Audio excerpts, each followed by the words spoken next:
This is Ethiopia, one of the hungriest countries in the world.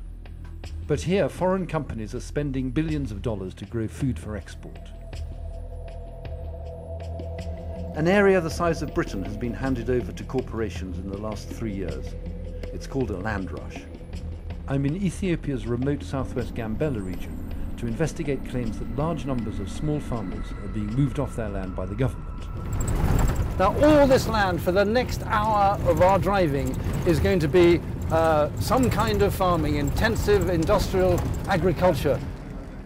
We're driving west through Karaturi Farm, a new Indian venture, where large areas of forest are already being cleared to grow palm oil, rice and sugar. Are you going there? Hello. Hello. It will be one of the largest farms in Africa, but most of the food will be exported. Populations are growing, so this has to be good for the world.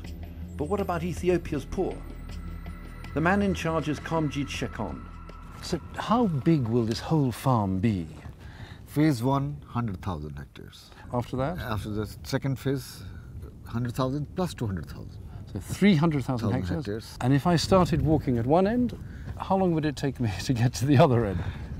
On 100,000 hectares is about 121 kilometers. 120 kilometers, that's 80, 90 miles. 90 miles. That's big. Yeah. That's as big as Wales. So will you plant, will you build a town just by here? Yes, you see those trees? Yes. There will be the town, next camp coming up.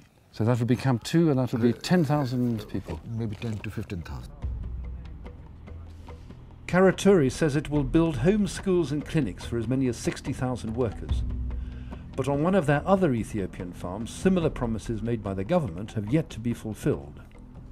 In addition, we found they pay most workers under $1 a day. That's well below what the World Bank says is extreme poverty.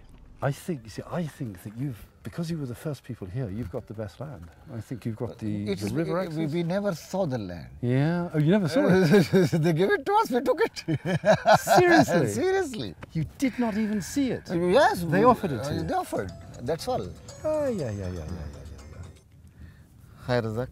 This has to be the deal of the century. 1,000 square miles for just £150 a week.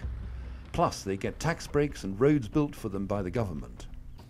Now, presumably, all the trees, all the forests which we see at the moment will have to come down, so you can plant it. Yes. Is that inevitable, or is that just... It's inevitable. Yeah. You have to clear this. Yeah. Then there has to be a road network for harvesting. So it's very mechanized, it's very industrialized, it's very precise. Karaturi says their land was sparsely populated and denied displacing local villagers. On the way back to Gambela town, we passed a group of shacks along the side of the road, near where other foreign companies are moving in. This is Kami village, which we think is full of displaced people, but we'll see. Well, these people clearly haven't been here for very long. These are very rudimentary tents. Around 250 people have been living here for 8 months. Chief, thank you so much for talking to me. Thank you very much indeed. Most of the people here displaced from other areas. Why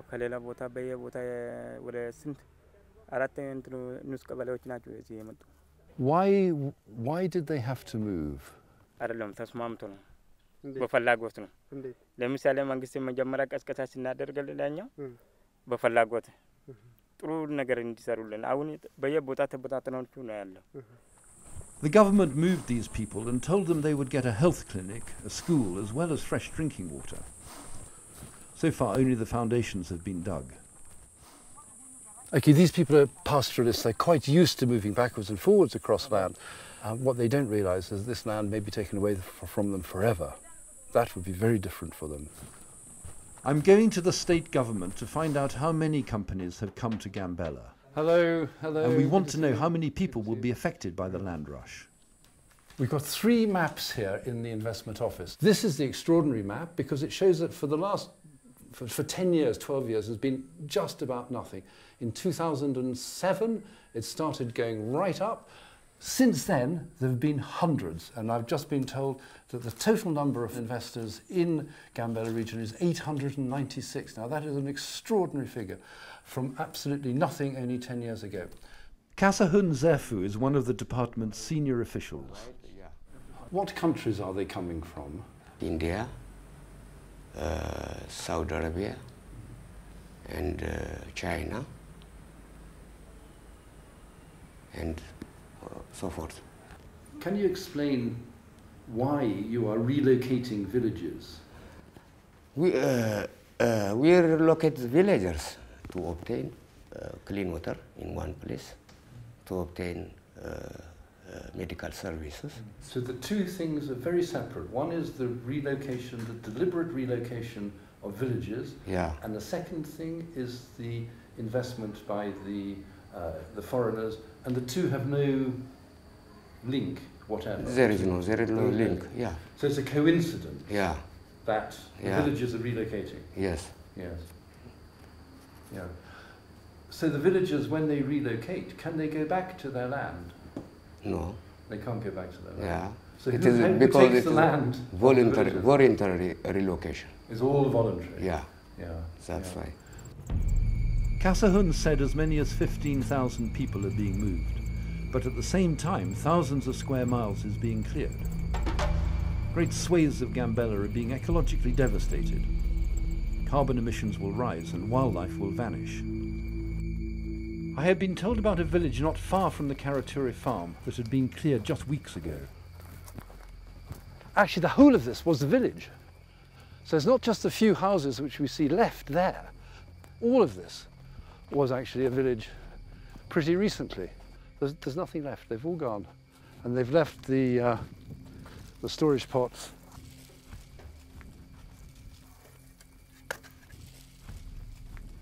We don't know the name of the village, but we do know that people were here about 5 months ago.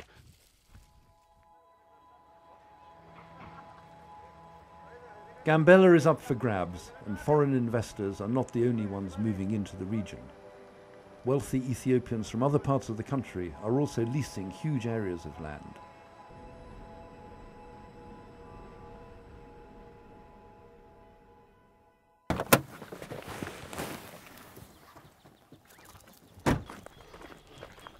Okay, we've just stopped the car because we found a small group of people who may have something to say about the burning down of this forest. Many of the villagers we met were too scared to talk to us about what was happening. But one man was willing to speak on condition we disguised his identity.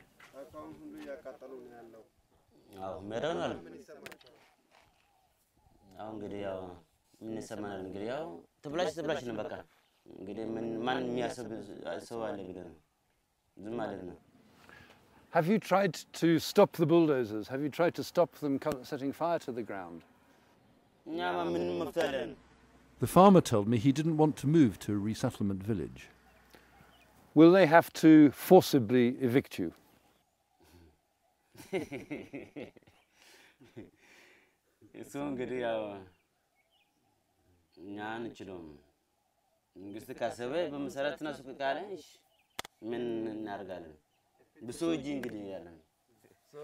man was frightened of being beaten up by soldiers.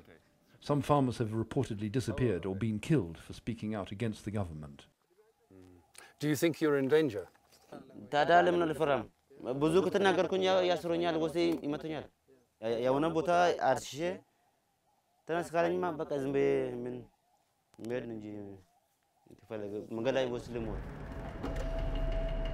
Later that day, we returned to Addis Ababa. Ethiopia's government is desperate for development and jobs for its growing population, and you can understand why it wants to attract foreign investment to a country that can't grow enough food for itself. But I still wasn't sure if the land rush in Gambella was in the people's best interests. I put what we'd seen in Gambella to the Minister for Agriculture, Wanda Radmandefro. Minister, when we were down there, we saw a lot of evidence of people having to move because of the investors moving into the area. Can you confirm that, please? By the way, there is no movement of population. Minister, with respect, we found many villagers who were frightened, who were worried, who had been told that they would have to move. It's their choice, either to choose to have these basic services coming to the village, therefore it's based on their willingness. But of course, you know, they have to abandon their previous way of life. You cannot provide any basic services having highly scattered community. So you have 3 million people, 2.9 million, 2.8 million, who this year will receive food aid from America, from Europe, from wherever, at the same time as you are trying to export large amounts of food and commodities to America and other countries. Is this not sort of rather complete madness? You said madness, but it is not madness, and it's the correct way.